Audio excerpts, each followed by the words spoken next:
Haleluya, puji Tuhan. Shalom saudaraku semua. Tiba saatnya Bapak Ibu saudara dikasihi Tuhan, kita akan membuka hidup kita, hati kita untuk menerima berkat firman Tuhan. Kita akan sambut dengan pujian Roh Allah yang hidup penuhiku.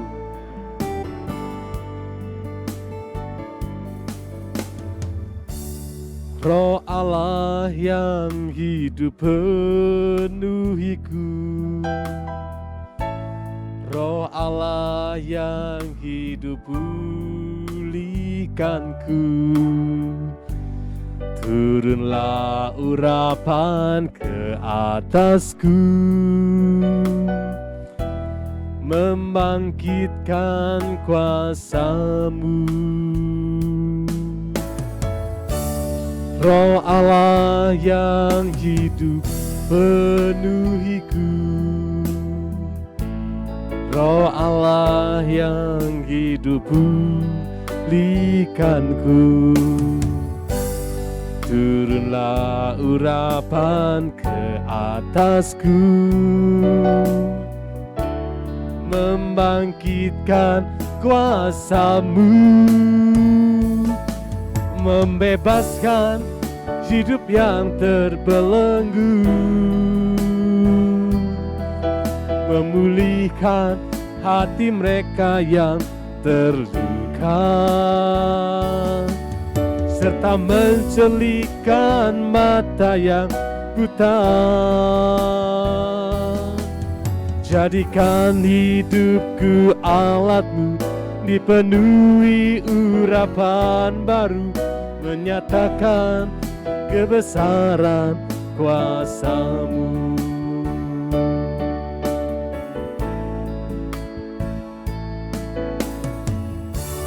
Roh Allah yang hidup penuhiku. Roh Allah yang hidup pulihkanku. Turunlah urapan ke atasku, membangkitkan kuasa-Mu, membebaskan hidup yang terbelenggu, memulihkan hati mereka yang terluka, serta mencelikkan mata yang buta.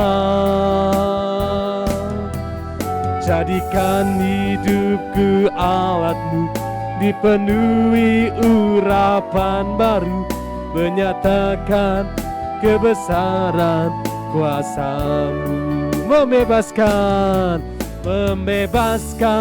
hidup yang terbelenggu, memulihkan hati mereka yang terluka, serta mencelikkan mata yang buta. Jadikan hidupku alat-Mu, dipenuhi urapan baru, menyatakan kebesaran kuasa-Mu, menyatakan kebesaran kuasa-Mu, menyatakan kebesaran kuasa-Mu.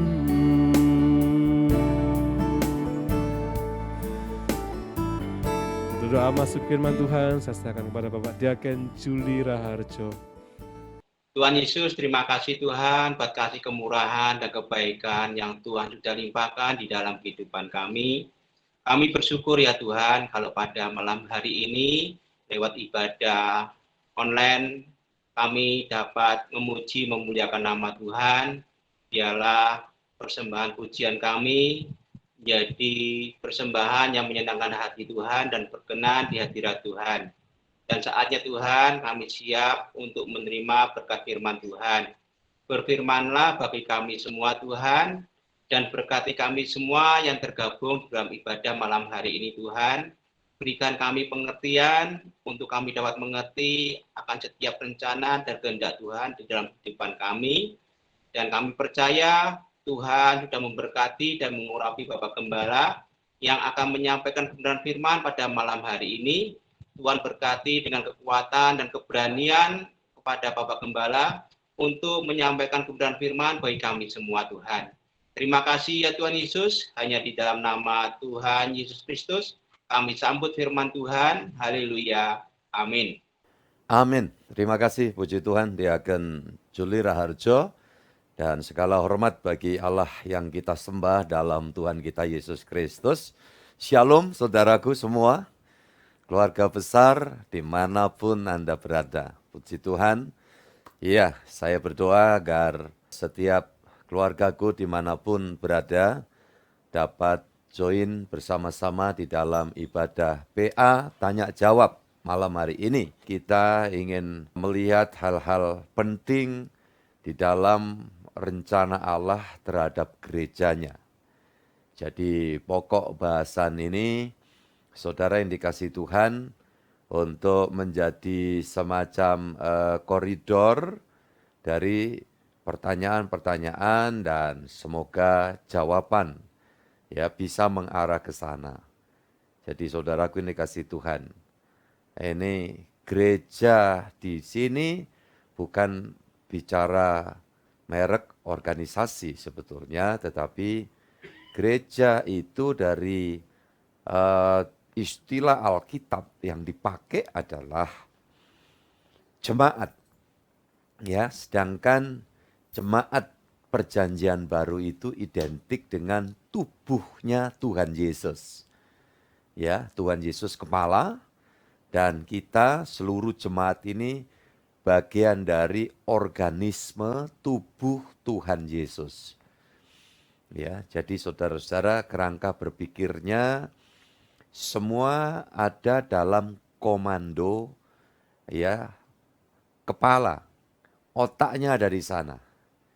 Nah, maka sebetulnya gereja itu kalau mau masuk di dalam area atau bagian dihisapkan, diklasifikasikan tubuh Yesus, pasti tidak bisa keluar dari kerangka berpikirnya Tuhan Yesus.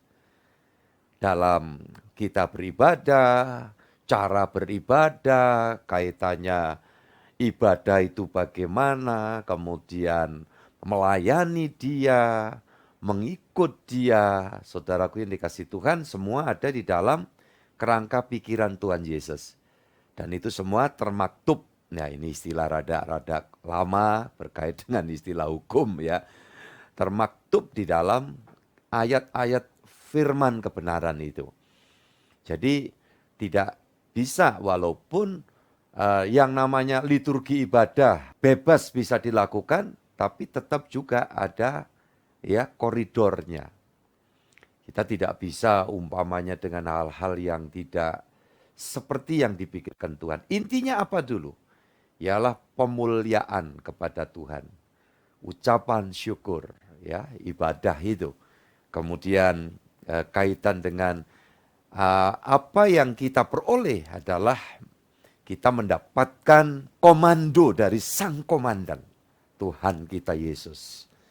Nah, jadi saudara-saudara yang dikasihi Tuhan, kemudian pelayanan gereja Tuhan itu gimana? Nah, saya sudah pernah menyampaikan kaitannya dengan ya gereja tubuh Kristus. Itu nanti nampak di dalam pelayanan gereja lokal. Ya, saudaraku yang dikasihi Tuhan. Gereja secara organisatoris. Kemudian yang berikutnya gereja universal. Jadi semua yang beriman kepada korban Tuhan Yesus Kristus, ya, Dia adalah Sang Firman yang turun sebagai juru selamat yang sudah ada sebelum dunia diciptakan. Maka landasan iman seperti ini, Yesus anak Allah, anak manusia, Yesus Mesias. Ya, dalam bahasa Ibrani, dalam bahasa Yunaninya Yesus Kristus. Nah, itulah bagian dari gereja universal. Nah, saudara-saudara yang dikasihi Tuhan. Kemudian dalam pelayanan, ini apa pelayanan itu? Sebetulnya pelayanan itu ketika kita sudah menjadi bagian dari tubuh Tuhan Yesus, mengikuti kerangka berpikirnya Sang Kepala itu, maka itu sudah dalam pelayanan. Kalimatnya, tidak tahukah kamu bahwa kamu ini hamba Tuhan setelah kamu dimerdekakan dari hamba dosa. Nah, jadi ketika kita menyediakan hidup waktu kita seperti ini, yang sungguh-sungguh membanggakan tuh saudara, walaupun ada di tempat masing-masing, nampak kamera begini, hati saya itu terdorong dan dibesarkan. Kenapa? Melihat saudara betul-betul fokus. Ini yang saya sangat hormati luar biasa. Appreciate terhadap sikap kesediaan saudara. Dan ini adalah melayani. Bukan cuma saya bersama tim yang ada di studio pastori ini saja, atau mungkin ditambah dengan yang terlibat pelayanan di tempat masing-masing secara online ini saja. Tetapi setiap pribadi saudara yang saat ini hadir, itulah pelayan Tuhan. Kalau enggak kita melayani untuk kepentingan lain, hari-hari ibadah kita bisa abaikan. Nah, tapi anak-anak Tuhan, ya gereja jemaat yang saya layani ini, baik online ataupun onsite, ada tipikalnya yang demikian ini. Dan saya bersyukur, tidak salah saya kira kalau saya mengatakan terima kasih saya, karena respon dari setiap saudara. Tetapi hakikatnya lebih daripada itu, ya apresiasi dari Tuhan itu melampaui apa yang saya dapat ucapkan dengan kata-kata, ya. Puji Tuhan. Jadi di sana saudara-saudara yang dikasihi Tuhan, karena akan ada banyak pemahaman yang akhirnya kebablasan memaknai sebuah pelayanan. Ya, bukan hari ini, nanti minggu depan saya akan sampaikan, hari Minggu yang akan datang. Ini sudah ada pertanyaan yang masuk, namun saya memberikan kesempatan kepada saudara-saudara yang mau menyampaikan pertanyaan. Karena tadi yang menerima kiriman link dari saya hanya mengingatkan ya sebagai reminder saja untuk saudara. Di sana saya tambahkan, jika ada pertanyaan disilakan ya. Saya sekarang beri kesempatan buat saudara yang sedang online ini mungkin menyampaikan pertanyaan saudara. Silakan. Shalom Pak, Shalom. selamat malam Pak. Mohon izin untuk bertanya Pak, kelahiran Tuhan Yesus itu Sang Raja Damai ke bumi, saat itu yang terjadi adalah menurut saya bukan damai Pak, saat itu malah banyak kematian anak-anak di umur 2 tahun ya Pak. Karena Raja memerintahkan untuk membunuh setiap anak yang di bawah umur 2 tahun untuk dibunuh. Pertanyaan saya, kalau Yesus dikatakan saat itu sebagai datang ke bumi sebagai juru damai. Terus yang kedua pertanyaan saya, anak-anak yang pada saat itu menjadi korban pembunuhan itu apakah ada pengampunan ya Pak? Apakah mereka juga langsung masuk surga atau seperti itu Pak? Terima kasih Pak Henry, Tuhan berkati. Baik, puji Tuhan. Terima kasih Pak Didi. Saya langsung saja ya memberikan tanggapan dalam hal ini, saudara-saudara yang dikasihi Yesus Kristus.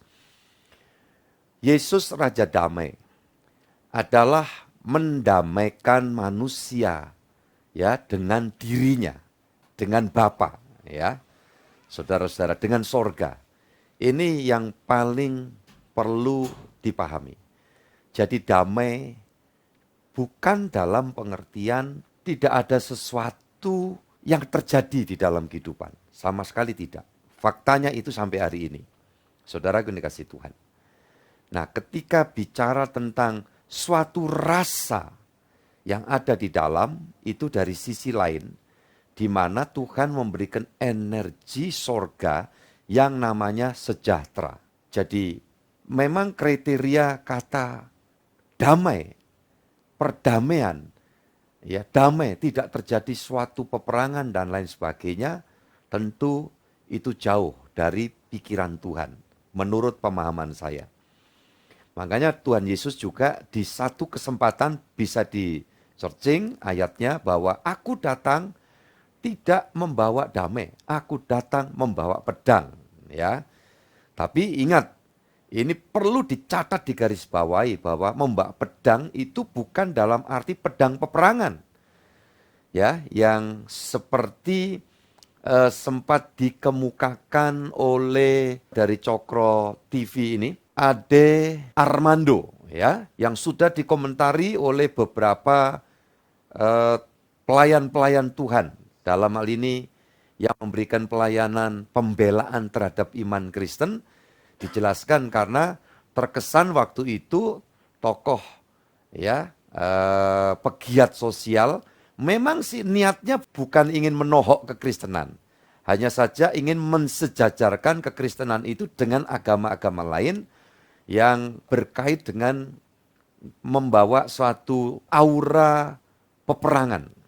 Nah, tentu sudah dijawab, tetapi boleh saya memberikan sedikit ulasan. Ya, bahwa kalau kemudian tentang pedang itu, faktanya Tuhan Yesus sendiri. Jadi intinya begini, kalau memang seperti ada gayanya seperti itu, statement pimpinannya gimana gitu. Sang Kristus ya dalam hal ini kita, pokok iman kita, ya, sesembahan kita, itu tidak ada nuansa perang, sedikit pun. Justru kalau enggak, ngapain dia ngajarkan? Kalau kamu dijahati, balas dengan hal yang baik. Dikutuk, kamu berdoa. Ya, doakan dia. Jangan balas jahat dengan jahat. Dan seterusnya. Ya, saudaraku ini kasih Tuhan. Kemudian dibuktikan dalam hal ini. Waktu Simon Petrus motong telinganya Malkus hamba imam besar, ya, ditempelkan kembali kuping yang putus itu, dan kemudian Tuhan Yesus berkata, masukkan pedangmu. Karena siapa membawa pedang bakal binasa karena pedang. Ya. Dan sebetulnya Tuhan juga bisa memberikan satu pokok pikiran kalau dijabarkan. Peperangan itu selalu membawa satu sengsara dan kematian dari kedua belah pihak. Ya, kan seperti itu. Tetapi dalam dunia tidak mungkin faktanya. Ya, terhindar dari perang. Sampai hari ini saja. Hari gini, ya toh, Rusia juga masih teman-teman sama si Ukraina, ya, saudaraku yang dikasih Tuhan. Nah, ini menambah kesulitan dunia ini. Ya, saudara-saudara, krisis ekonomi pangan pengaruhnya bisa kemana-mana. Oke, kembali lagi ke situ. Tuhan Yesus berkata, aku datang tidak membawa damai tetapi membawa pedang. Nah, ini dia sedang bicara dalam konteks yang berbeda. Dalam arti dia akan menyayat, memotong. Saudara-saudara yang dikasih Tuhan, ya. Dibaca dulu Pak Matius pasal 10 ayat 34. Jangan kamu menyangka bahwa aku datang untuk membawa damai di atas bumi. Aku datang bukan untuk membawa damai, melainkan pedang. Nah, ya. Nanti kalau saudara sampai dipertanyakan ayat ini, jelaskan. Ini dalam pengertian bahwa Tuhan Yesus nanti lihat ayat sebelum dan sesudahnya itu berkait dengan bagaimana Tuhan itu ingin membersihkan kita, ya, dari alur dosa, warisan sejarah kutuk dan dosa itu mesti diputus. Ini pakai pedang. Terus kaitan dengan menjadikan kita ranting supaya berbuah, mesti pokok anggur tuh Yesus, kita ranting carangnya, cabangnya dibersihkan yang nggak berbuah, yang udah kuning-kuning itu di dalam ilmu pertanian kalau sudah mulai agak layu dibiarkan. Itu energi, ya, yang untuk pertumbuhan dan untuk menghasilkan buah akhirnya terbuang untuk penyembuhan, maksudnya begitu. Betul ya, ini anakku Indra yang sempat juga main-main urusan tanaman-tanaman itu. Maka kelihatan kalau yang kuning-kuning sudah mulai ini lebih baik dipotong. Nah, inilah pedang yang digunakan oleh Tuhan. Saudara-saudara, dalam sisi ketegasan, artinya apa? Bahwa Tuhan tidak menghendaki gitu loh. Ya, jika dimungkinkan anak Tuhan itu sudah murni gitu. Tidak kecampuran dengan hal-hal yang kaitannya dengan dosa, dengan setan, dengan maut. Nah, itu mesti dipotong. Nah, itu pedang. Kita tahu pedang itu Ibrani 4 ayat 12. Sebab firman Allah hidup dan kuat dan lebih tajam daripada pedang bermata dua manapun. Ia Ya, menusuk amat Mhm. dalam sampai memisahkan jiwa dan roh, sendi-sendi dan sumsum. Ia Oke. sanggup membedakan pertimbangan dan pikiran hati kita. Ya, amin. Jadi ini ya, fungsi pedang. Nah, ini jawabannya banyak ini karena satu pertanyaan ini ada beberapa cabang gitu ya. Oke. Ini kalau kaitannya Yesus membawa pedang. Fungsi pedang apa? Nah, tolong nanti kalau saudara ada pertanyaan atau di counter oleh ya polemikus ya, orang yang suka berpolemik gitu ya.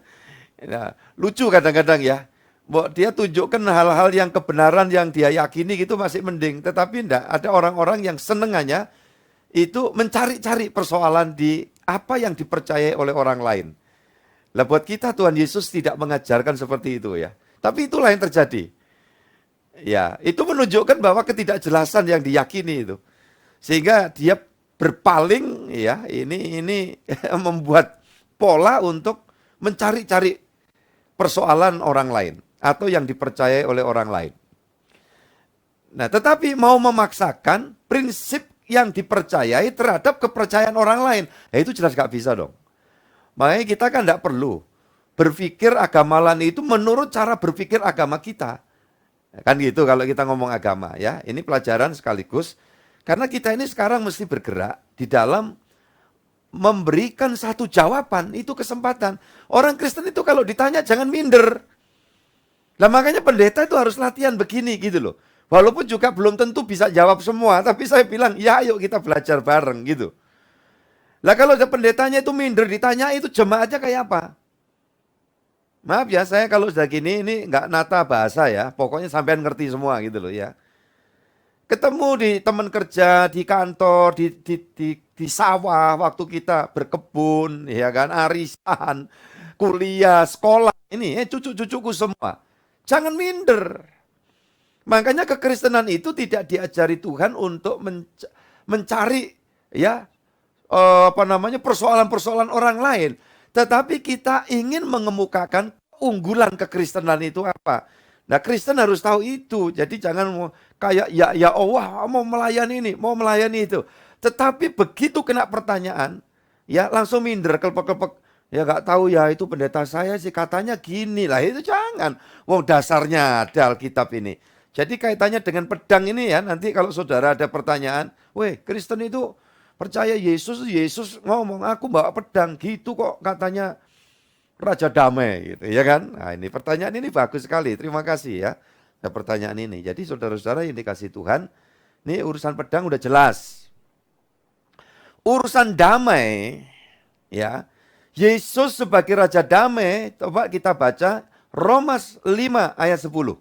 Sebab jikalau kita ketika masih seteru diperdamaikan dengan Allah oleh kematian anaknya, lebih-lebih kita yang sekarang telah diperdamaikan, pasti akan diselamatkan oleh hidupnya. Puji Tuhan, amin. Nah ini kita tahu ya. Jadi damai yang sangat mahal, yang berbobot, yang bernilai agung itu adalah perdamaian yang Tuhan Yesus kerjakan, upayakan agar kita ini damai dengan Allah. Nah ini. Nah tentu saja ya dampak positifnya kalau kita sudah damai dengan Allah, kita tidak hidup di dalam ketakutan untuk dihukum. Nah ini. Udah damai kok dengan Allah, maka urusannya itu bukan dosa kecil, dosa besar. Nanti juga kan ada pertanyaan itu. Urusannya ini damai dulu dengan Bapa. Iya kan? Seorang anak terhilang itu bisa baik berfoya-foya dengan orang lain, baik dengan banyak orang, tapi dia nggak berani pulang, dia nggak bisa. Ya kembali ke rumah bapaknya sebelum dia mengalami perdamaian, rekonsiliasi. Perdamaian kembali, penyelesaian, pembaruan hubungan. Nah, itu yang bisa ngerjakan cuma Tuhan Yesus, sudahlah. Di Alkitab ini kalau kita cari tahu nabi-nabi ya, itu. Tidak ada. Di Alkitab ini yang memberi jaminan pasti. Bisa mendamaikan manusia dengan Allah. Hanya Yesus karena dia itu sang firman itu turun dalam wujud. dengan semua upaya karya agungnya. Ya, bukan cuma mati disalib kemudian dikubur itu. Wah, ini pengorbanan Yesus. Lebih daripada itu waktu dia turun yang seharusnya tidak perlu didatangi itu. Alam maut. Iya kan? Wah, alam maut itu tempatnya iblis. Ya. Untuk kerangkengnya iblis yang kemudian juga ditempatkan di sana semua malaikat-malaikat yang mengikuti caranya iblis hidup, cara berpikirnya, masuk ke sana. Dalam bahasa aslinya kalau tidak salah Tartaros. Ya, suatu lubang jurang yang tidak terduga. Itu bicara suatu kenistaan yang sedemikian. Tartaros. Nah, saudara-saudara yang dikasihi Tuhan, itu belum neraka ya. Makanya saya yang lalu bilang sorga. Ya, nanti itu. Neraka itu juga belum, api dan belerang itu nanti. Sekarang ini ada area yang dikatakan Tartaros itu suatu lubang jurang yang begitu dalam. Nah, saya yakin itu yang didatangi Tuhan Yesus di dalam Ibrani 2 ayat yang ke-14 itu. Tujuannya Pak, mematahkan iblis yang berkuasa atas maut. Ya, dia itu nunggu pokoknya. Siapa yang ikut jalan jejaknya, tidak peduli malaikat-malaikat, termasuk makhluk manusia. Begitu copot nyawa, disedot kayak magnet yang sedemikian kuat. Tidak ada yang bisa lolos, keluar lagi dari sana. Kecuali satu pribadi, tolong kalau kenal sebutkan. Iya, siapa dia? Iya, Tuhan Yesus Kristus. Nah, itu sebetulnya sebuah kehinaan, upaya pengorbanan yang luar biasa. Ya. Dia sang firman yang bersama dengan Allah, dengan Bapa, yang adalah Bapa dalam arti firman itu adalah ya, yang selalu bersama Allah dan firman itu adalah Allah. Ya, kayak saya bilang, ini bagian yang saya bisa berkata-kata, yang kelihatan ini adalah ya sesuatu bagian dari kehidupan Henry yang di dalam. Saudaraku ini kasih Tuhan. Makanya ada tubuh, ada jiwa, ada roh. Perkataan-perkataan ini hasil dari pikiran yang ditimbulkan dari dalam saya. Nah, ini saudaraku ini kasih Tuhan, tetapi tubuh, jiwa, dan roh itu saat ini tidak terpisah. Ya, tapi satu hari nanti akan terpisah. Ketika roh jiwa meninggalkan tubuh saya. Ya kan begitu. Dan untuk manusia ya sudah lepas. Tapi kalau untuk sang pencipta ya lain tentunya. Kita tidak bisa. Begitu firman ini turun meninggalkan ya dari sononya bisa kembali. Bisa kembali Tuhan Yesus sendiri bilang.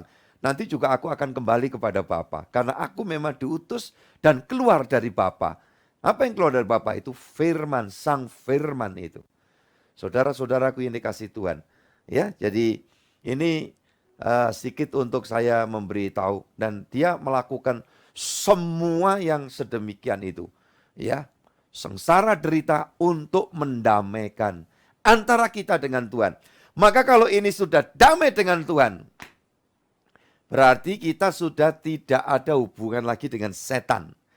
Tidak ada hubungan dengan kuasa dosa. Nah, yang berlanjut ini adalah sikap berpikir, sikap hidup, perbuatan dari perbuatan kesalahan-kesalahan. Yang harusnya kita terus minta tolong sama Roh Kudus. Ya, yang ada melingkupi kita agar kita tidak berbuat kesalahan. Di dalam pemikiran keyakinan saya, harus dibedakan sebetulnya antara dosa dan kesalahan. Sebab kalau kesalahan itu menyangkut dari apa-apa yang berkait dengan sikap, perkataan, dan perbuatan kita. Sedangkan dosa itu sudah akibat dari kita terlahir oleh kakek buyut kita yang sudah berdosa, itu kalah set ya dengan kuasa kegelapan, kuasa iblis. Nah, makanya semua dikatakan mati. Ya, mati karena mengikuti jalan dunia ini. Orang berdosa itu mati. Nah, begitu kita mengalami penebusan Tuhan Yesus, kita tidak mati lagi, dihidupkan. Ya, Dan begitu hidup berarti kita udah lepas dengan kuasa dosa, dengan kuasa maut, nggak ada hubungan. Makanya dipastikan oleh Tuhan, barang siapa percaya dalam arti berjalan terus dalam tuntunan Tuhan Yesus, di tangan Tuhan Yesus sampai akhir, pasti tidak akan binasa. Nah itu kan kata pasti itu, waduh itu jaminan luar biasa itu di dalam Yohanes pasal 10 ayat yang ke-28 ya. Saudara-saudaraku yang dikasihi Tuhan. Nah kepastian-kepastian ini yang Tuhan kerjakan itu bagi kita semua. Nah sudah lepas, tidak ada hubungan dengan dosa, dengan maut, karena dosa itu bukan dari hasil perbuatan jahat. Ingat ya, dosa itu kuasa, kekuatan, suatu energi, suatu status. Itu. Maka konsep iman Kristen itu beda. Jadi kalau yang umum berkata begini, jangan kamu berbuat jahat ya, nanti kamu berdosa. Dalam iman Kristen yang sesungguhnya, nah ini makanya ya pendeta itu mesti belajar ya, saudaraku yang dikasihi Tuhan. Kalau enggak itu enggak bisa bedakan tuh dosa sama kesalahan itu. Tetapi dikatakan, kenapa manusia kok cenderung berbuat jahat? Karena manusia sudah berdosa. Dan di situ bedanya. Begitu kita ketemu penebusan Tuhan Yesus, Sang Damai itu mendamaikan ini dulu. Begitu sudah didamaikan, saudaraku ini kasih Tuhan, berarti kalau sudah tidak jadi seteru Tuhan, itu artinya kita sudah diputuskan hubungan dengan satu iblis, kedua dosa, ketiga maut. Urutannya bisa molak-malik ya, ini terserah aja. Nah, maka bahaya sekali kalau sampai anak Tuhan, katanya Kristen, masih mempercayai alat-alat tipu muslihatnya setan, dengan jimat-jimat, dengan opok-opok, dengan firasat-firasat, dengan mantra-mantra. Nah ini berarti dia belum pernah keluar dari gelap. Ya, Kristen Pak sejak lahir mungkin aja, anak pendeta mungkin aja, wong pendetanya saja ya masih ada yang model kayak gitu. Maaf ini dengan tidak mengurangi rasa hormat terhadap ya saya, kawan sejawat saya. Tetapi saya mau katakan dengan jelas, ketika katanya pendeta masih percaya zaman dulu istilah yang dibawa oleh anak saya Roni Ratu Lohoren, dia bilang itu ada pendeta masih percaya ya minum air kata-kata. Jadi air jampi-jampi supaya fasih bicara, kalau mau khotbah minum gitu ya. Kalau saya minum air ini benar-benar asli buatan pabrikan. Ya, puji Tuhan. Wah, ini kalau Deddy Kobuser ngomong gini itu udah duit banyak ya. Wes tak tutupi wes merek ya. Saudara-saudara yang dikasih Tuhan. Ya tapi kan saya tujuannya bukan nyari duit ya. Tapi puji Tuhannya kok ya saya dicariin duit aja untuk makan apa itu gak kekurangan. Ya, ya saudara-saudara yang dikasih Tuhan mau mikir apa itu. Iya kan? Nah gitu, ya, itu tadi. Kalau pendeta masih percaya, ya ada mata cincin, tak agen, tak batu balacan, tak apa, wah ada kekuatan. Nah, ini apakah dia ini betul-betul sudah menjadi eklesia, padahal pendeta? Bukan. Sorry, saya mengatakan itu. Loh kalau make-make itu gak apa-apa, mau cincin aja, batu apa, batu mira, batu. Ya, saudaraku dikasih Tuhan. Pakai lah enggak apa-apa, wong itu cuman hiasan aja ya, perhiasan enggak masalah. Tapi kalau sudah yakin dengan ini akan menambah kewibawaan, nah ini udah. Tinggal nunggu keluarnya aja, nanti terus orang bilang, waduh dia nyebrang, dia murtad, dia keluar. Sebetulnya bukan keluar, karena belum pernah masuk. Nangkep maksud saya? Jadi saudara-saudara yang dikasih Tuhan, ini kekristenan ini mesti dibongkar habis gini. Makanya naik pendeta itu cuma khotbahnya, kembangkan gereja supaya lebih banyak. Ya, tetapi nggak dilengkapi dengan prinsip ini. Sekarang ini ya namanya berbagai macam polemik yang dilemparkan oleh para polemikus itu, saudaraku, berseliweran. Ya, nah makanya nanti ya kosong, jadi gereja yang lemah. Ini yang saya berpikir jangan. Ya, saudaraku ini kasih Tuhan, anak Tuhan mesti kekeh itu. Jadi oke dah ya, kita kembali lagi di situ. Itulah perdamaian. Ketika kita didamaikan Yesus, itu berarti posisi kita sudah diputuskan. Galatia pasal 5, saya kira perlu dibaca. Galatia pasal 5 ayat 1. Supaya kita sungguh-sungguh merdeka. Ya. Kristus telah memerdekakan kita. Paham. Karena itu berdirilah teguh dan jangan mau lagi dikenakan kuk perhambaan. Jadi ini merdeka itu artinya apa, saudaraku? Proses pendamaian itu. Dimerdekakan, dilepaskan, diputuskan, apalagi lah. Loh gimana Pak dengan pengajaran tuh kalau dilepaskan tuh mesti muntah-muntah, mesti keluar darah, mesti ambro-ambro. Sudahlah, saya enggak mau ini, yaitu urusannya. Tapi anehnya kadang-kadang orang yang sudah pernah dipanggil altar call muntah-muntah keluar darah, kalau enggak keluar darah zaman dulu ya, enggak tahu sekarang masih ada enggak, suruh kasih tadahan di tempat itu, suruh muntah kalau enggak ada darahnya, katanya setannya belum keluar, kayak gitu ya. Itu yang aneh-aneh kayak gitu. Padahal ada teman bilang, Pak kalau mau keluar darah saat muntah, gampang Pak. Apa? Nelen aja bijinya kedongdong, ditali gitu, begitu ditelen, ditarik lagi, mesti berdarah. Iya kan? Nah saudara-saudara yang dikasih Tuhan apakah itu? Nah lucunya nanti sudah dilayani, minggu depan ada tantangan yang lain. Maju, orang yang sama juga maju, muntah-muntah lagi gitu ya. Saudara-saudara yang dikasih Tuhan mungkin gangguan lambung memang. Itu urusannya ya bukan karena pekerjaan setan gitu ya. Nah jadi kalau Tuhan Yesus memerdekakan, nah ini proses pendamaian untuk jadi damai. Saudara, begitu sudah diputus hubungan dengan setan, dengan dosa dan ancaman maut, orang itu sejahtera. Yesus bilang, aku memberikan sejahtera bagimu. Ya, sejahtera bagimu. Nah itu energi sorga. Kenapa? Kalau ada ketakutan, tidak ada sejahtera. Ketakutan begitu kita sudah diputuskan dengan kegelapan, harusnya tidak perlu hidup dalam ketakutan. Apalagi kalau cuma takut gimana ini duit pas-pasan. Oh, duit pas-pasan, ketakutannya kayak apa. Ya omset menurun, ya suasana bisnis melorot drastis. Saudara, Indonesia bisa berdiri seperti ini anugerah Tuhan, berkat doanya orang se-Indonesia. Dan juga kita tetap hargai sebuah upaya kebijaksanaan kepemimpinan. Itu juga pengaruh. Ya saudaraku, dibanding berapa negara. Ada sebuah negara saya lihat di TV saudaraku, tempat tidurnya bekas presiden karena presidennya udah lari, mengundurkan diri, meninggalkan itu, ditempati rakyatnya ya.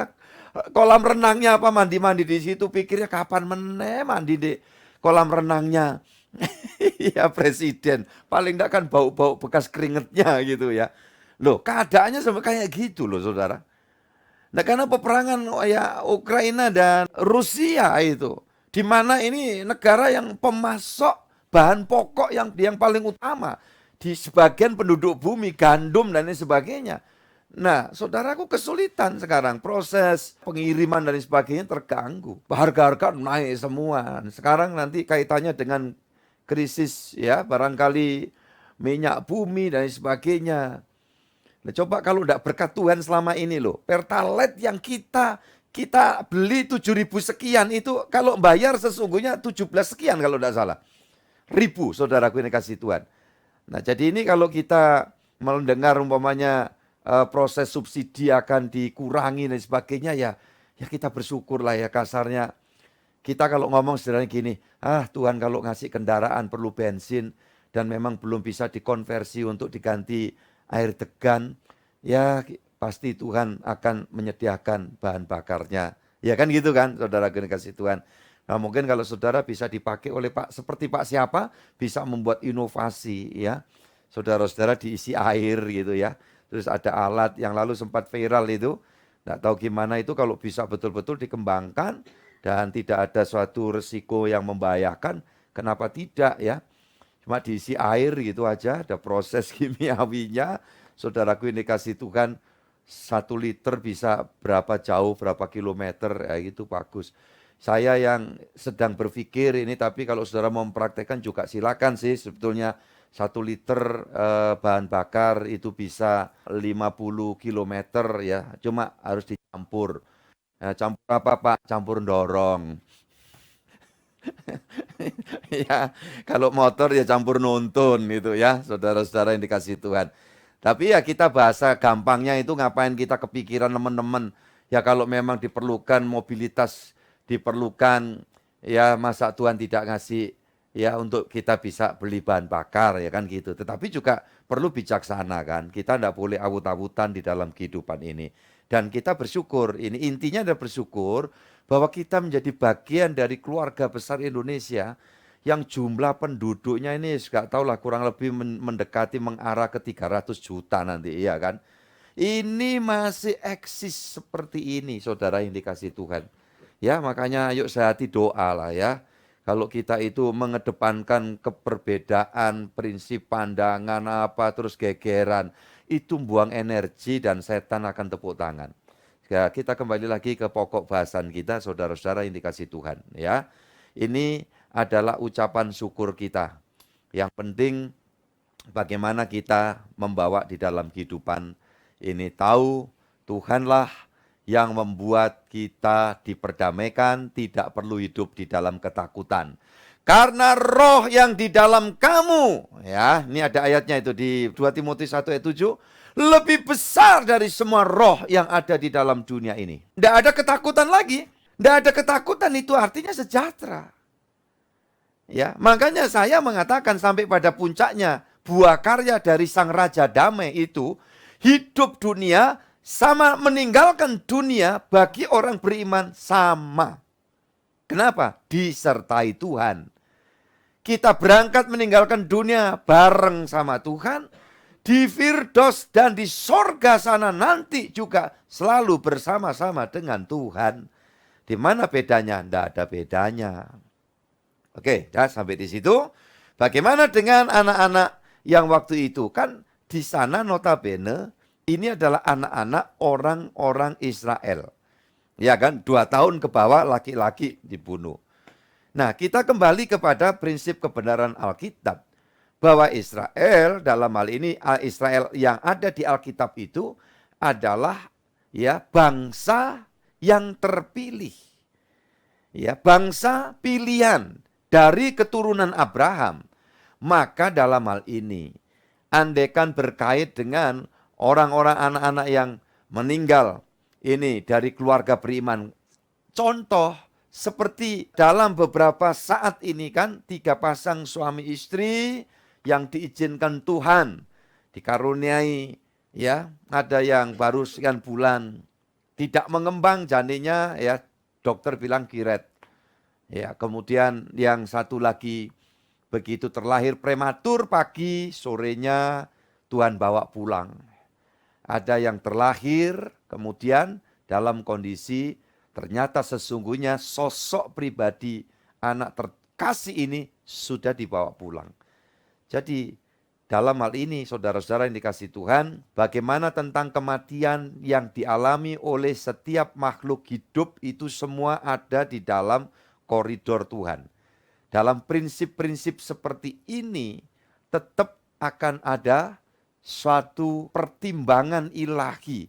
Apalagi kalau ini berkait dengan anak dari pribadi-pribadi yang menjadi pilihan Allah berdasarkan janji Allah kepada Abraham. Tentu mereka semua yang harus menggenapi nubuat Nabi Yeremia. Itu kaitannya bahwa si Rahel menangisi anaknya. Itu nanti saudara kalau baca Alkitab itu ada catatan kaki dan memberikan petunjuk referensi ayat di dalam perjanjian lamanya untuk memberitahu kita itu nubuat dan digenapi pada saat itu. Dan tentu yang harus menjadi penggenapan itu juga kan tidak tahu, ya kan? Nah, jadi di sana Tuhan itu sangat-sangat penuh kasih, bijaksana, dan tidak akan pernah dia berlaku salah. Ya, itu jadi saudara-saudara yang dikasih Tuhan tentang damai di sini dia tidak pernah menjanjikan damai dunia itu tanpa kemelut. Enggak. Ya, jadi damai itu urusan sangat-sangat personal, pribadi dalam kehidupan anak-anak Tuhan. Hidup tidak akan pernah mengalami damai walaupun mungkin kita berada di suatu lokasi yang wah serba fasilitas full dan sebagainya. Ya, orang itu di sini masalahnya. Ya, kadang gelisah, nggak nyaman, ya. Itu bisa karena faktor keseimbangan, faktor hormonal, faktor gangguan, faktor macam-macam. Tetapi lebih-lebih di situ yang tidak bisa diatasi kalau faktor dari kuasa kegelapan. Ya, kegelapan menguasai dalam hidup orang itu. Ya, dia bisa hebat tetapi dia tidak menikmati ada satu ketentraman jiwa. Makanya Mazmur mengatakan, aku berangkat tidur dan aku menikmati tidur dalam sejahtera. Nah, seharusnya anak-anak Tuhan berada dalam koridor seperti itu. Saya bersyukur untuk pertanyaan ini dan saya silakan kepada yang lain kalau masih ada pertanyaan dari saudara. Tidak, saya akan beranjak kepada pertanyaan yang sudah ya disampaikan. Puji Tuhan. Silakan Pak Indra, nanti siap-siap baca beberapa ayat yang sudah saya catatkan di sana. Pak, saya ada 2 pertanyaan. Satu mengenai ya LGBT yang makin marak dan didukung negara-negara maju atas dasar HAM. LGBT di sini biasanya kalau bahasa agama secara umum sesuai dengan Yudas 1 ayat 7. Silakan dibaca Pak, agak cepat. Sama seperti Sodom dan Gomora dan kota-kota sekitarnya yang dengan cara yang sama melakukan percabulan dan mengejar kepuasan-kepuasan yang tidak wajar. Telah menanggung siksaan api kekal sebagai peringatan kepada semua orang. Jadi kaitan dengan Sodom itu dikaitkan dengan praktek kehidupan yang tidak jelas itu ya.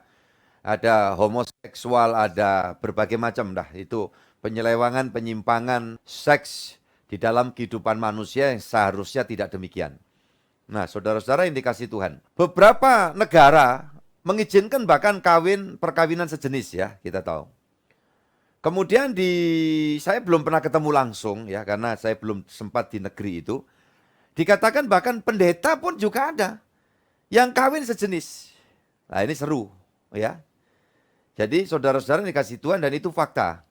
Katanya ya, masih katanya. Karena saya belum pernah ketemu langsung. Tetapi catatan-catatan itu terjadi demikian. Jadi bukan cuma tokoh agama menikahkan, merestui pernikahan sejenis, laki dengan laki atau perempuan dengan perempuan. Nah, itu udah parah ya, saudara-saudara yang dikasihi Tuhan. Dan apa sebabnya nggak bisa dibahas hari ini, waktunya juga agak sempit. Tetapi penyebabnya itu luas ya. Nah, bagaimana dengan sikap tokoh agama ya, tokoh Kristen yang mengatakan, saya tidak bisa kompromi dengan perlakuan itu, tetapi saya tetap mengasihi orang-orang yang terjerumus dalam praktek LGBT. Dan sekarang andai kata kalau ada orang yang ibadah di tempat gereja kita, ya, kemudian orang ini mungkin latar belakangnya homoseks atau lesbian, ya, saya tidak akan izinkan orang membuli toh. Saya akan terima dan bimbing dia untuk diarahkan yang sebenarnya. Kalau bisa, selebihnya yaitu urusannya nanti dengan Tuhan. Ya, saya bukan Tuhan, ya, tapi saya tetap harus berpikir. Saudara tahu orang ini, wah Pak, Bapak tahu latar belakangnya. Saya pernah dapat info kayak gitu. Oh itu gini loh Pak, itu begini begitu gitu. Ya, saya bilang oke dah, thank you ya infomu, tetapi kita tetap belajar mengasihi. Ya, kita tuntun, kita bimbing jiwanya untuk diselamatkan. Nah, ini tugas penggembalaan. Saudaraku ini kasih Tuhan. Maka gereja kita itu bukan tipikal yang nyap-nyap gitu ya. Saudaraku. Ya, kita harus belajar menyambut orang yang dulunya peminum, ya, dulunya narkotik ya. Nggak mustahil kok tempat kita itu berubah. Ada yang dulunya mungkin juga sempat terjerumus dengan ya bagian hal yang saya sampaikan sesuai pertanyaan ini. Tapi faktanya dalam bimbingan, kuasa firman, kuasa Roh Kudus, ya kemudian menikah sebagaimana layaknya, ya dikaruniai anak-anak, dan seterusnya. Saudaraku itu bisa dimanapun. Karena saya melayani ketemu dengan ya banyak orang-orang yang dikasih Tuhan ini di berbagai tempat. Jadi saudara-saudaraku yang dikasih Tuhan. Nah, inilah tentang pertanyaan itu ya. Puji Tuhan. Tuhan sudah memperingatkan manusia yang saya tanyakan di Lukas pasal 10 ayat 12. Silakan Pak dibaca. Lukas 10 ayat 12. Aku berkata kepadamu, pada hari itu, Sodom akan lebih ringan tanggungannya daripada kota itu. Dikatakan, ini tadi Sodom Gomora bangkit di akhir zaman. Tapi sisi lain Tuhan mengatakan bahwa nanti, ya, di dalam konteks yang sedang dia bicarakan, saudaraku, Sodom akan lebih ringan tanggungannya daripada tempat di mana Yesus sedang bicara. Nah, kita mesti baca itu di dalam Lukas pasal 10, tadi ayat 12, tolong dibaca ayat 10 dan 11-nya. Tetapi jikalau kamu masuk ke dalam sebuah kota dan kamu tidak diterima di situ, pergilah ke jalan-jalan raya kota itu dan serukanlah. Juga debu kotamu yang melekat pada kaki kami kebaskan di depanmu. Tetapi ketahuilah ini, kerajaan Allah sudah dekat. Tuhan mengatakan di dalam konteks ini, makanya ini loh, ketika kita belajar ayat, tapi ini pertanyaan bagus ya, menstimulus kita belajar sama-sama. Kita ketika baca satu ayat ini kok rada kayaknya sepintas, kontradiktif, ya toh? Kita cari tahu di satu perikop itu. Kalau satu perikop belum dapat jawaban, coba kita juga compare dengan ayat-ayat perikop-perikop yang lain atau bahkan dalam suratan-suratan yang lain. Di sana nanti kita akan menemukan. Lah di sini indahnya. Belajar firman Tuhan tuh semakin kita belajar, panoramanya itu begitu luas. Yang tidak ada kata sedikit pun kontradiktif. Ya, di dalam Alkitab. Kecuali hanya pemahaman penerjemahan, itu mungkin saja. Ya, mungkin saja. Penerjemahannya. Maka diperlukan kalau sampai kita mendapatkan suatu pokok kebenaran itu dari beberapa style penerjemahan, kalau perlu kita lihat bahasa lain. Jadi beberapa versi ini pasti akan ketemu. Ya, ini memang tugas dari kita itu untuk belajar dan di situ indahnya. Apalagi Tuhan ya menganugerahi iman Kristen itu ya karena Tuhan ingin dimengerti gitu ya. Tuhan sudah ngerti banget sama kita gitu ya. Nah, dia juga ingin kita itu belajar ngerti dia. Dia memberi kemudahan. Makanya Alkitab kita itu terjemahan tiap suku itu ada gitu. Ya guyonannya itu, lihat itu anak domba Allah gitu. Lah kalau bahasa Madura Alkitabnya aduh, mbien Gusti Allah gitu. Ya mbien Gusti Allah itu ya. Jadi ya mbek itu kambing domba itu mbek gitu ya. Nah itu. Jadi saudara-saudara di situ kita belajar. Baik. Apa yang dimaksud Tuhan di dalam 12? Aku berkata kepadamu pada hari itu Sodom akan lebih ringan tanggungannya daripada kota itu. Saudara yang dikasih Tuhan. Kenapa itu jadi ringan? Kalau ternyata kemungkinan di Sodom, nah Sodom itu bisa kalau dalam kisah Alkitab langsung itu sudah dibakar ya, sempat dibakar seperti itu. Tetapi di dalam pertanyaannya kaitannya dengan LGBT dan sebagainya, itu seolah-olah kebangkitan Sodom di tengah masyarakat bangsa dunia ini, iya kan? Nah, it's okay. Kalau orang itu memang tidak ngikuti gaya hidup Sodom, ya, kemudian ditambah dia mengeraskan hati, tidak mau menerima evangelion, berita damai dari Sang Raja Damai, Tuhan Yesus Kristus, ya sudah jelas hopeless. Tidak ada lagi harapan. Tetapi kalau di tengah mungkin sebagian masyarakat yang mengikuti gaya pola hidup Sodom, tetapi ketika berita damai sejahtera itu disampaikan dan diterima, maka ayat 12 ini berlaku. Aku berkata kepadamu pada hari itu Sodom akan lebih ringan tanggungannya daripada kota itu. Dalam arti secara personal orang yang di Sodom kalau masih ada kota itu atau hidup yang model Sodom. Tapi orang itu mau menerima, tidak menolak sampai murid yang memberitakan itu tadi di perintah Tuhan. Kebaskan debu. Itu artinya sudah aku lepas kayak Pilatus ya yang mencuci tangan. Aku tidak bertanggung jawab atas darah orang ini. Ya. Mengebaskan debu itu berarti sudah keras kepala, dia menolak berita damai sejahtera. Dan yang demikian sudah pasti tidak ada kesempatan, tidak ada keselamatan itu. Kenapa saudara-saudara? Ini di dalam Markus pasal 16 ayat 16.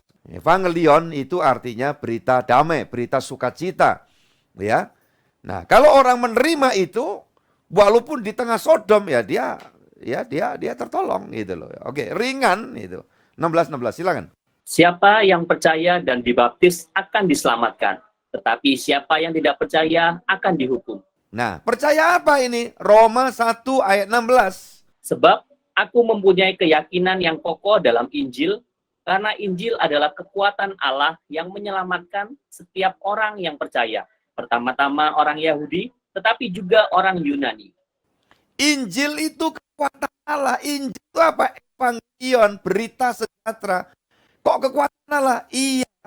Berita damai itu tentang sang raja damai tadi.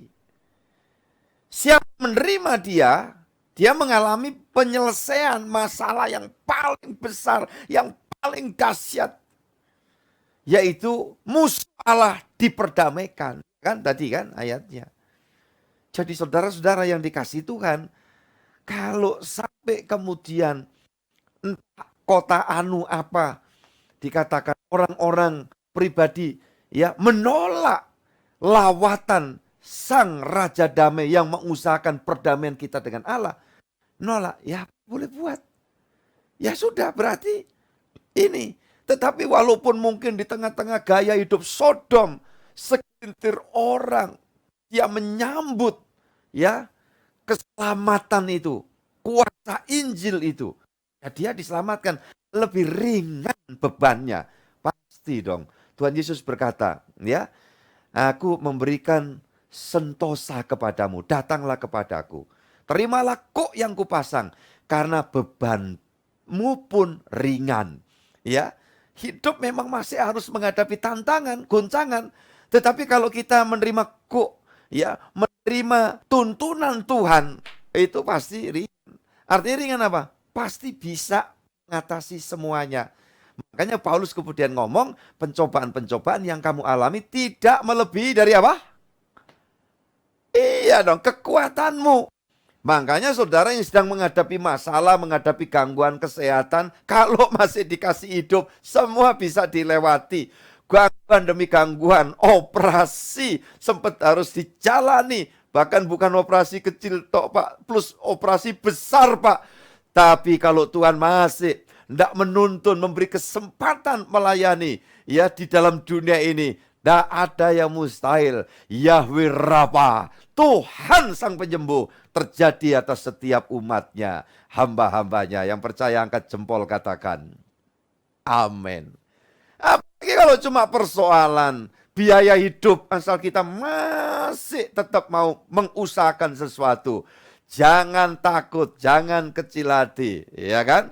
Kita mau minta dicerahkan Tuhan, kita mau dituntun Tuhan untuk membuat inovasi-inovasi, terobosan-terobosan, gitu. Pasti ada cara Tuhan. Nah, dengan demikian kita tahu bahwa pencobaan tidak melebihi dari kekuatan. Nah, makanya saudara-saudara, hal begini ini mesti terkait bagaimana aplikasinya. Nah, itu pentingnya saya katakan untuk kita sama-sama belajar. Jadi kalau kelihatannya kayaknya keselamatan, lantas aplikasi dalam kehidupan apa? Ya kayak begini ini. Jadi saudara dicerahkan, kita semua dicerahkan. Ya, makanya kalau ada orang, Pak, pergumulan saya terlalu berat. Ya, memang nggak bisa ini dipahami, ini bukan masalah. Tetapi yakin terus kita bertindak, melakukan apa yang Tuhan kehendaki untuk kita beriman kepada Dia sungguh-sungguh. Pastikan ketemu jalannya. Terlalu berat, kita sandar Tuhan. Tidak ada yang melebihi kekuatan. Nah, artinya apa? Tiap masalah pasti pada waktunya ada jalan keluar. Nah, asal kita jangan goyah. Ya, jangan goyah. Itu sebabnya saudara-saudara yang dikasih Tuhan, ini adalah pokok kebenaran yang harus kita pahami. Ya, kalau sampai orang menolak berita damai, ya sudah, berarti berita yang lain. Nah, kalau memang orang itu sukanya berita yang lain, bukan yang berita damai, yang mendamaikan, ayo monggo kerso, ya kan? Tuhan tidak pernah menyuruh kita memaksa orang. Lawong Tuhan Yesus saja tidak pernah memaksa orang, ya kan?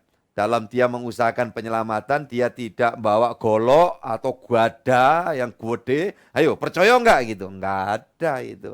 Marilah kamu yang letih lesu dan berbeban berat, loh coba. Luar biasa Tuhan kita Yesus tuh.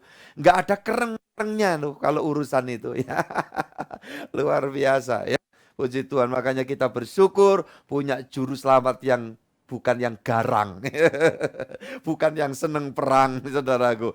Bahkan kalau sampai ya kamu Dina, berkati orang itu, doakan orang itu. Dan Tuhan membuktikan waktu disalib, ya bahasa manusia sekarat, dia berkata, Bapa ampunilah mereka, apa yang mereka perbuat, mereka tidak mengerti. Sampai yang dengarkan sayup-sayup itu penjahat di sebelahnya bertobat. Wah, ini nggak pernah ada, ini rabai yang hebat, ya. Apalagi ini orang residivis, ya, preman kambuan. Saudaraku ini kasih Tuhan, nggak pernah ada orang yang sampai kayak gini tingkatan ilmunya. Iya kan? Nah, akhirnya dia bilang, Tuhan, kalau kelak engkau datang kembali jadi raja, ingat aku ya, gitu. Lu cuma gitu tok loh, karena ini apa? Udah mau motiar. Mau motiar nih orang. Nah, Tuhan Yesus bilang apa? Enggak nanti-nanti, enggak besok-besok, bukan akhir zaman, tapi hari ini juga bersama aku kamu ke Firdaus. Kenapa ini? Karena dengar doa Tuhan tadi loh. Tuhan yang enggak garang, Tuhan yang penuh kasih. Tuhan yang pingin menyelamatkan tapi tidak dengan paksa. Kalau nanti maksa orang, iblis bisa unjuk rasa. Ribet lagi, gak selesai-selesai zaman ini. Bisa nangkep maksud saya kan? Kalau gak nangkep disimpan dulu, nanti tanyakan di waktu yang akan datang. Kok ada unjuk rasa Pak? Itulah, iya dong. Iblis yang ngomong, aku gak ada pengampunan kok engkau langsung nyomot aja orang diselamatkan. Nah gitu, makanya untuk orang yang dicomot diselamatkan itu pun dia turun dulu ke maut, gantikan, aku tak ganti ini. Tapi udah digantikan gitu masih nolak Tuhan, ya sudah. Ya kan? Ya sudah, itu haknya gitu ya. Jadi saudara-saudara yang dikasih Tuhan, ini penting sekali. Oke, kemudian pertanyaan yang kedua, saudara-saudara seneng ini ya, kayak gini ini. Saudara-saudara lanjut ya, puji Tuhan. Mengapa disebut antikristus? Dan ada istilah gereja setan. Ya, karena di barat itu kan awalnya kan gitu kan. Karena mirip gereja cara ibadahnya gitu. Tapi yang disembah setan gitu ya. Jadi sebetulnya babi ngepet apa itu ya sama gitu loh. Cuma sebutannya aja. Itu kan karena paradigma budaya gitu loh. Karena budaya mungkin barat itu waktu dulu itu kekristenan itu masih dominan. Jadi ngelihatnya wah ini yang bonceng, yang jiplak, ya toh, model gereja tapi yang disembah kok setan. Nah, makanya ada disebutnya gereja setan. Karena pertanyaannya kok enggak gerdu setan gitu ya, saya plesetkan ini ya. Kok gereja setan kok enggak gerdu? Ngerti gerdu tuh. Serta makin masifnya penyimpangan yang merongrong generasi muda secara perlahan melalui aplikasi-aplikasi macam TikTok dan game online. Simbol setan dikomunikasikan secara nonverbal lewat simbol sehingga secara tidak langsung dalam alam bawah sadar iblis menanamkan keinginannya untuk membawa manusia menyimpang. Ya itu untuk sekarang dengan gaya yang begini. Karena apa? Ya iblis itu selalu berusaha up to date. Ya, dia menyesuaikan sesuai zaman. Kalau zaman dulu masih belum ada medsos ya kan. Belum seliweran seperti ini, saudara, era komunikasi masih pakai barangkali zaman dulu anak kecil kaleng dikasih benang, halo, kayak gitu ya. Setannya bentuknya wewe gombel, gendruwo, ya, menakutkan. Nah sekarang wewe gombel, gendruwo, kuntilanak ya buat apa namanya ya cerita sinetron. Jadi udah nggak menakutkan lagi. Nah dengan cara yang lebih ini pokok menyesuaikan diri di segala zaman. Itulah setan, iblis itu. Caranya apa? Tujuannya membutakan orang. Hai, saya jadi ingat, belum tak siapin ini. Saya ngomong gini, ini Tuhan ingatkan 2 Korintus 4 ayat yang keempat. Yaitu orang-orang yang tidak percaya, yang pikirannya telah dibutakan oleh ilah zaman ini.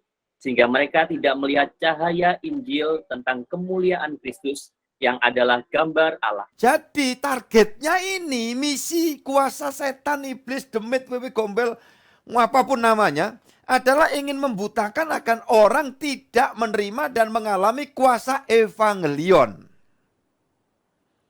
Nah penting istilah di situ, ilah zaman. Jadi setiap zaman tuh ada ilah-ilah pemalsu Tuhan, ya kan? Dengan berbagai caranya. Jadi kalau sekarang dengan cara-cara seperti ini oke, tapi zaman dulu sama juga. Faktanya misi penyelamatan itu juga terus banyak kendala. Ya, karena memang dalam bahasa spiritualitasnya ini ya ada satu peperangan antara gelap dan terang. Ya, jadi itu sebabnya sampai sekarang ini. Dulu tahun 80-an saya baru bertobat, pendeta khotbah, hati-hati nanti akan ada internet. Internet itu murni alatnya antikris. Ya wis percaya betul itu. Ya nggak ngertinya tawar-menawar material untuk bangunan gereja juga pakai komputer, pakai jasa internet, jaringan internet. Hahaha. Dan bisa seperti ini kita beribadah, memberitakan berita keselamatan juga pakai internet. Ya, jadi internet itu bagaikan pisau di ibu dapur, ya toh di dapur untuk mengerajang brambang. Kalau di tukang buah untuk motong buah, kalau di tangan jambret, ya enggak tahu besoknya dipakai apa. Mungkin untuk motongi kuku. Dan lain sebagainya. Iya kan? Jadi tergantung begitu. Semua yang ada di dalam dunia ini bisa disalahgunakan. Ya, bisa disalahgunakan. Awal-awal film Hollywood itu nuansanya gospel. Gospel itu Injil, gitu loh. Nuansa yang baik, keluarga gimana gitu. Berjalannya waktu yang terjadi, entertainment itu ditonjolkan bagaimana kaitannya meraup uang. Jadi art itu, seni itu dikesampingkan. Ya, kalau toh itu dicari, ditingkatkan untuk apa? Mendongkrak bagaimana semua ukurannya cuan. Wah, ini pakai cuan lagi istilahnya. Iya kan? Nah, saudara, akhirnya apa? Yang dipikirkan bukan bagaimana gospel itu, berita kasih, contoh kehidupan yang enggak justru. Ya, kekerasan, ya, seksualitas yang dieksploitasi, kejahatan, segala macam. Dan saudara-saudara itu yang akhirnya diproduksi dan disukai, ya, semakin masif di dalam dunia ini. Jadi saudara-saudara yang dikasihi Tuhan, inilah yang terjadi. Tentang antikris itu apapun namanya, apapun bentuknya, di zaman apapun adalah tujuannya itu tadi.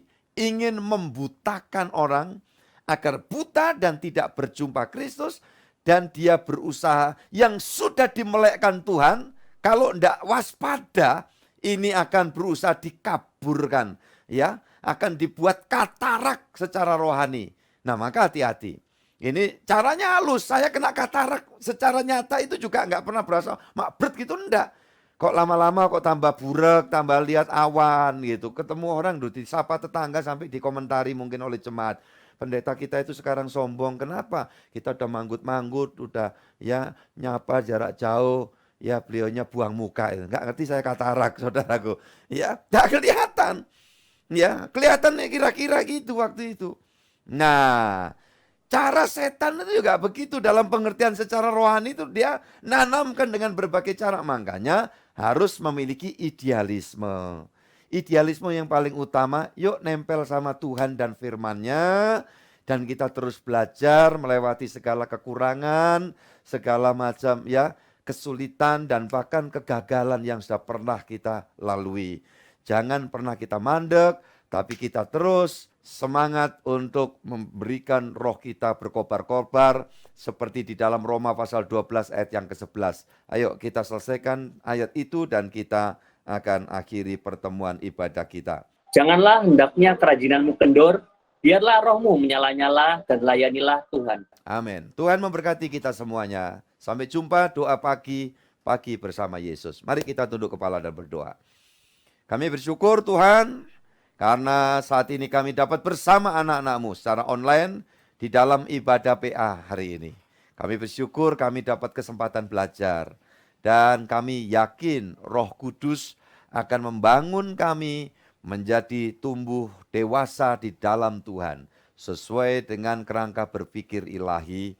Dan kami boleh memberikan jawab kepada dunia ini ketika ada pertanyaan-pertanyaan. tulus ataupun tidak tulus maksud dasarnya. Yang penting kami harus belajar dan dapat pemahaman, kebenaran, pencerahan untuk kami memberikan jawab kepada dunia ini. Dan Tuhan, Engkau ingat apa saja yang menjadi doa dan harapan anak-anak-Mu. Tuhan, doa-doanya Engkau dengar. Yang lemah hari ini terima kekuatan baru dari Tuhan. Yang kurang sehat Tuhan berkenan menyehatkan. Bahkan yang telah melewati penanganan tindakan di rumah sakit, Tuhan karena gangguan kesehatan, kami yakin dan pastikan Tuhan menyembuhkan, menyehatkan, dan memulihkan. Sehingga Tuhan dipermuliakan di dalam setiap nafas hidup orang yang beriman kepadamu. Dan Tuhan berikan kami waspada, berjaga-jaga, agar tidak tergelincir oleh segala macam tipu muslihat dari kuasa gelap. Dan kami semua tetap tumbuh dewasa dan berpikir sesuai dengan cara Tuhan berpikir. Terima kasih Tuhan memberkati semua anak-anak-Mu. Tuhan memberkati setiap persembahan yang anak-anak-Mu bawa. Ya Tuhan, dan berkait dengan proses pembangunan tempat kebaktian kami. Kami yakin dan percaya Tuhan Sang Yehova Jireh, Engkau yang semua mulai pasti campur tangan sampai selesai semua. Dan nama Tuhan pun yang dipuji dibesarkan. Kerjaan kegelapan dihancurkan. Dan kami berkesempatan untuk mengalami dan memberitakan evangelion kepada ya Tuhan dunia ini. Terima kasih Indonesia negara bangsa kami Tuhan berkati. Dan semua hamba-hamba-Mu terus Tuhan urapi dan Tuhan luruskan di dalam motivasi pelayanannya. Semua jemaat keluarga besar kami dimanapun berada dalam pembelaan penyertaan Tuhan. Hormat puji bagi-Mu sekarang sampai selama-lamanya ya Allah. Dan kasih kemurahan-Mu Engkau limpahkan atas kami dari sekarang sampai Maranatha. Tuhan datang yang kedua kali menjemput dan mengantar kami pulang ke surga. Atas nama Bapa, Putra, dan Roh Kudus dalam Tuhan Yesus Kristus. Bapa, terima kasih.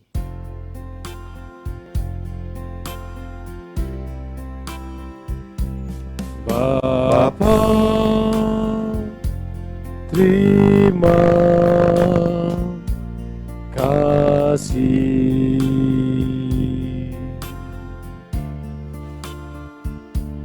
Bapa,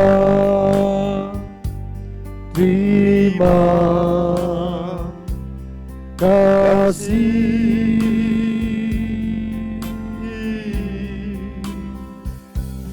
Bapa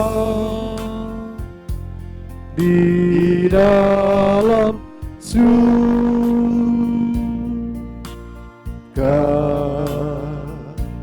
syukur terima kasih.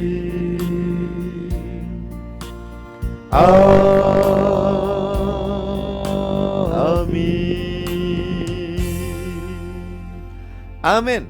Tuhan memberkati kita semua dan kita selalu ketemu dalam hadirat Tuhan ya. Puji Tuhan.